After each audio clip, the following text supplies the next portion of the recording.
Hi, you guys. My name is Anika, and this is Well with Anika. Welcome to my channel. If you are new here, please hit the subscribe button. And if you're not, welcome back. Here on my channel, we normalize wellness in business and life. And today I am talking about preparing for my hysterectomy as a solo entrepreneur. Today's topic in this video, and it's a series of videos, this is number 3, I'll be talking about how I'm preparing my home for my recovery time. If this is something you're interested in, please stay tuned for the rest of the video. As a solo entrepreneur and a mother and a wife and a new grandma, I can tend to be a little bit of a control freak, and I like to make sure certain things are done a certain way around the house, as most of us are. If you're that primary person and you know you're going to be down for a period of time, there are some things that you want to have in place and taken care of prior to your surgery. And so I am a little less than 5 weeks out from my surgery date. I was looking at a video yesterday, and there was a woman who was talking about her hysterectomy journey. And I think she was like on week 4. And she was explaining about how she didn't realize all the things that she was not going to be able to do, and how it was, bothering her that she couldn't do them, even though she tried to attempt them in week 4 and 5 in her recovery from her hysterectomy. She realized how tough it was to be able to do those things, and how we need to really be more comfortable with asking for help, and also understanding that when the help comes, it's not going to necessarily be the way we do it. And we have to be more accepting of how our loved ones, friends, and others take care of the task we like to take care of. That sparked me thinking, some of the things that I would like to take care of prior to surgery around the house. And that's more of a deep clean and organize. I mean, I'm less than 5 weeks away from surgery. I don't have a whole lot of time to be reorganizing closets and, that the room with all the papers all over the place. But there needs to be some sort of order to the main areas that I'll be spending time in, like my kitchen, dining room, living room, and the bedroom I'm going to be sleeping in. So what I've realized in looking at some of the other videos that I've watched over the last few weeks is that it's going to be hard to really use your abdomen muscles, and your stomach is going to be really sore. And so getting in a high bed, which I have, is not necessarily going to be an option right away, because I realize I have to literally put my leg up on the bed and climb in my bed, because it's more of a high profile bed. So I'll be sleeping in the guest bedroom for however long I need to.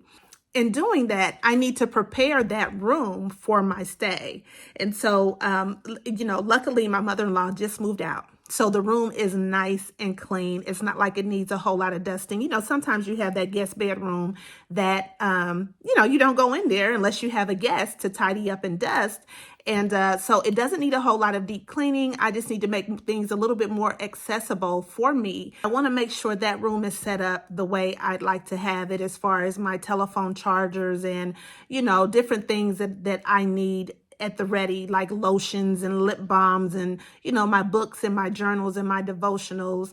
I need to set that nightstand up to have all of those things for me, as well as, having a trash can and just different things that I need right at my fingertips, so I don't have to do a whole lot of bending and stretching and things like that. Another area that I would like to really focus on getting a deep clean is going to be the kitchen. The kitchen in general, it gets cleaned every day, sometimes multiple times a day, but it's the deep clean in the corner behind the refrigerator, behind the stove, on top of the refrigerator, wiping off all the knobs and just really, reorganizing the broom closet and making sure all the dust bunnies are out of there, and stocking up on some of those cleaning supplies. Like, do I have enough Swiffer pads? Do I have enough, dust mop, pads and things like that, so that it's not an issue when the time comes.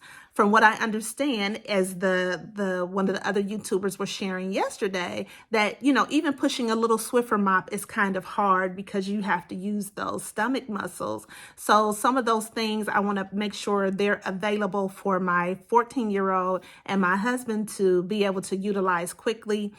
Another area, and I'm just looking at my notes, I want to really work on food prep.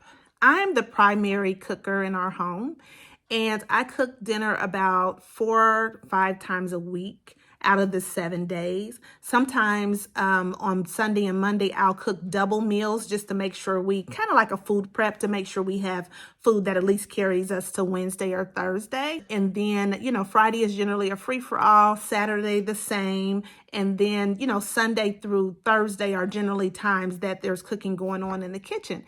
So what I would like to do and what I'm going to work on is really just meal prepping some casseroles and maybe getting a freezer bag and putting all of my ingredients in for casseroles so my husband and my son can just pop it, thaw it out, pop it in the oven and let it bake. Maybe even like roasting a chicken or roasting a roast or something like that, a beef roast.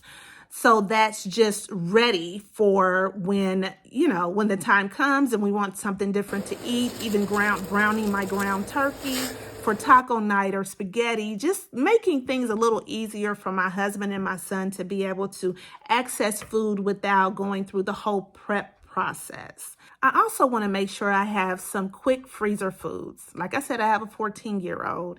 My husband works crazy hours. There might not always be a time to actually cook a meal, even though it's already prepped. Maybe someone forgot to take it out of the freezer the day before, the night that morning. So it can be, cooked later on. And so we will need some quick and convenient foods. So I will pick up some of those things. And that's just like Sam's Club has a breaded flounder that we like. Then there's always the pasta, family meals that has the pasta and the chicken and the vegetables all in one bag. Like chicken nuggets and French fries for my son. Hey, I like convenience. I do pick the better, healthier options, that are, non-GMO, no antibiotics, maybe even gluten-free with the crust that's on the actual chicken nugget. But sometimes, hey, I'm a mom like everybody else. We need some convenience foods. Frozen fruit for smoothies, and just like yogurt cups, fruit cups, applesauce, different things like that. Another idea I had was possibly putting a refrigerator in my room